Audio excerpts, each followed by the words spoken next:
bavukanyi muryango w'abimana bakunze mwese ba Radio Maria Burundi ni musangwa amahoro ya Kristo yazutse yisubiza mu buzima. Turi ku gatano w'indwi ya kabiri yo mu minsi ya Pasika. Nkundire ndabaha ikaze rero ngo dusangire kano kanya kukumviriza no kuzirikanira hamwe ijambo ry'Imana dusanga mu bisomwa vyategekanirijwe uyu munsi.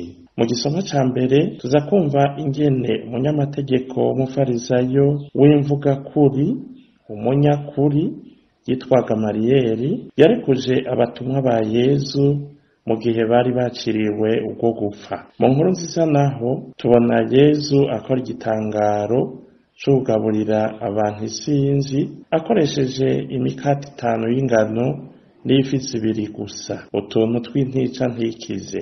Ubwo butumwa tubusanga mu bisomwa biraha kurikira.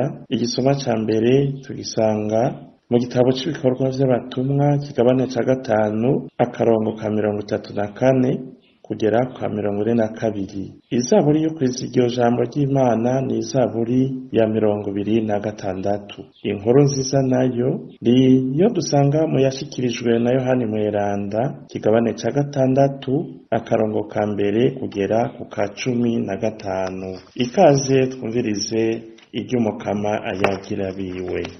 Ivyo dusoma mu gitabo c'ibikorwa vy'abatumwa. Muri irya minsi hariho umufarisayo yitwa Gamaliyeli, yari umwigisha w'amategeko yubahwa n'igihugu cose. Araheza arahaguruka abwira abatumwa ngo nibataramuke gato. Araheza avuga ati: bana b'Isirayeli, muritegereze neza ico mugomba kugirira abo bantu, kuko mu misi iheze sikera cane haraje umuntu yitwa Teodozi yavugwa ko ari umugabo, yari yagumuye abantu bashika ku 400 bamukurikira. Yamara amaze gupfa bose barashwiragizwa baradorongezwa. Mu nyuma y'ivyo haje Yuda umunyagarire mu misi yo guharurwa kw'abantu. Uno nawe yaragumuye igihugu, benshi baramukurikira. Yamara amaze gupfa abamukurikira bose baciye bashwiragira. Nanje rero ngira ijambo ndabahanuye: nimureke guhama abo bantu, nimubareke bigire. Niyaba inama yabo canke igikorwa cabo cavuye ku bantu ntikizoragama, naho nicaba cavuye ku Mana ntimuzobikuraho. Aho nyene ntimwite mu rudubi ngo murwanye Imana yonyene. Baca rero baremera ivyo ababwiye, bahamagaye babatumwa barabakubita, bongera bababwira ngo ntibabe bacigisha kw'izina rya Yezu. Hanyuma barabarekura. Nabo bajana urweze uko bari batewe iteka ryo guhorwa iryo zina. Maze imisi yose haba mu gisengero canke mu mihana ntibahengeshanya kwigisha no kumenyesha inkuru nziza irora kuri Yezu Kristo. Iryo ni jambo ry'Imana.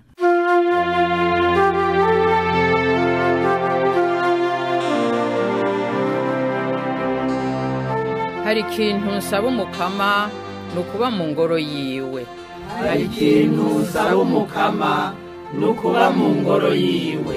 Umukama niwe rumuri rwanje, niwe bukiriro bwanje, notinya nde wundi. Umukama niwe nkingi y'ubuzima bwanje, ninde yompindisha agashitsi. Hari ikintu nsaba umukama nukuba mu ngoro yiwe. Hari ikintu nsaba umukama nkagicambirwa, nukuba mu ngoro y'umukama imisi yose y'ubugingo bwanje, ngo mpimbarwe nuko umukama ari mwiza, nkaguma mu ngoro yiwe. Hari ikintu nsaba umukama nukuba mu ngoro yiwe. Ndavyemeye, nzobona umukama agira neza kuri iyi si y'abazima. Izigira umukama, mugumye umutima ntimuhugumbwe, nimwitege umukama. Hari ikintu nsaba umukama nukuba mu ngoro yiwe.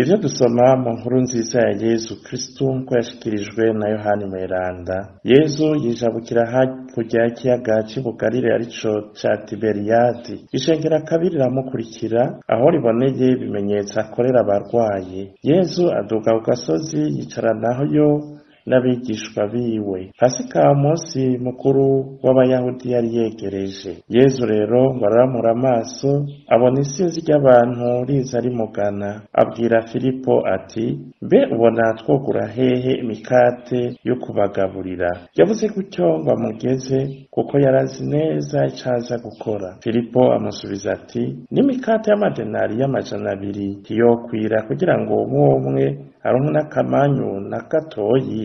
Umwe mu bigishwa biwe Andreya mwene wabo na Simoni Petero amubwira ati, hano hari umwana afise imikate 5 n'ifi 2, ariko two twomarira iki ishengero riri ngaho? Yezu rero agira ati, babwire bicare. Naho hakaba hari ubwatsi bwinshi, baragandagaza ari nk'abagabo 5,000. Yezu rero yakira ya mikate akengurukira Imana, ahejeje ayigaburira abanyabantu, yongera agabura na za fi nyene. Bose bageze aho bashaka. Bamaze guhaga abwira abigishwa biwe ati, nimwegeranye ibimanyu bisigaye ntihagire ibipfa ubusa. Nabo baregeranya ivyasigaye kuri ya mikate 5 y'ingano barya, buzuza ibiseke 12. Abantu rero ngo babone ico kimenyetso Yesu agize, bavuga bati, nukuri atari wa muhanuzi bavuga ko azoseruka kw'isi. Yesu rero amenye ko bagomba kuza kumwimika, aca yisubira mu mitumba ari wenyene. Nditwakire kandi tuzirikane, twongere tuzigame iryazwe na Kristu.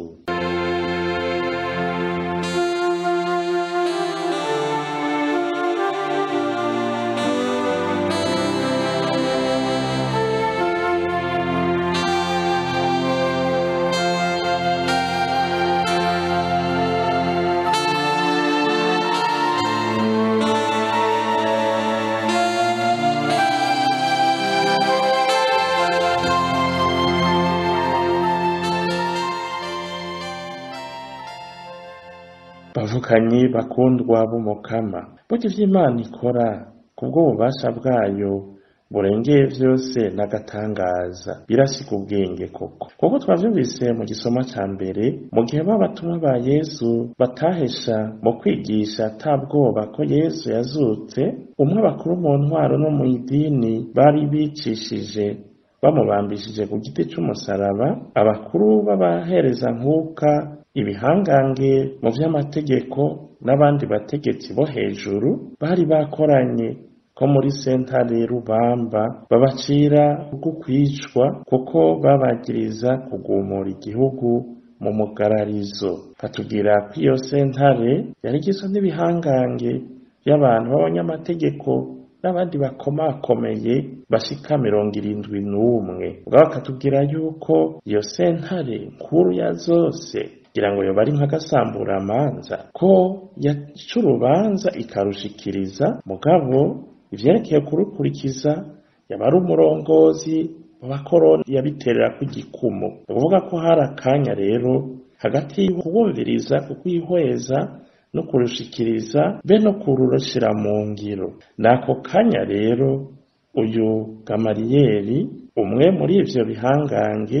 umuhinga kabuhariwe mu vy'amategeko kandi yari yubashwe na bose kuko yatumbereza itegeko atadaditse, adahiritse intahe, niho yafashe ijambo arabakondora mu kuri. Reka mbere mvuge nti arabajinjibura mu kuri, gutyo urwo bari baciriye abatumwa rurahinduka rutarakurikizwa. Baraheza barabarekura ngo babanje kubakubitisha ikimenyetso c'ibimaramare. Gutyo rero biribonekeza ko Imana ikura kure. Ari naco gituma muvukanyi, naho utokwihebura, naho woba uri ku munwa warwo, naho woba uri mu bibazo vyakurengeye, ngubwo ubutumwa bw'umwizero. Abatumwa bamaze kurusimba, hakwigamba ngo bishime, ahubwo nyabona n'akanyamuneza kenshi, kuko baturubiswe bahorwa izina rya Yezu Kristu, Mana yisuye mu bapfuye.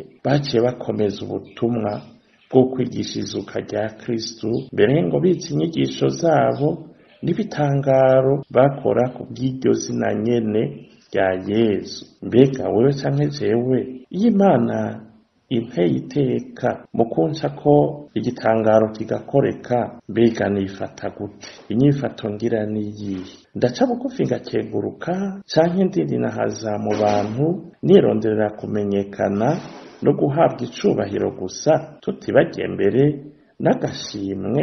Erega hakora Imana. Icubahiro n'inahazwa n'ivy'Imana, maze abantu tugakenguruka mu kanyamuneza, naho tubigira gake. Uko guca bugufi twokwigira kuri Yesu wenyene ubwiwe, we yigize umusuku w'abandi kugira ngo abakirurutse abarobe mu gihe bari bibiye mu gicumuro.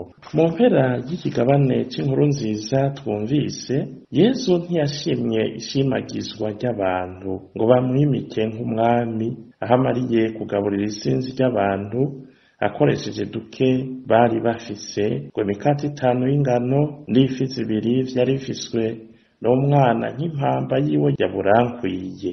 Nanone yari yarabitomoye igihe yishura Pilato ko ubwami bwiwe atari ubwami bw'aha kw'isi. Tubisanga kwa Yohane mu kigabane c'18 akarongo ka 36.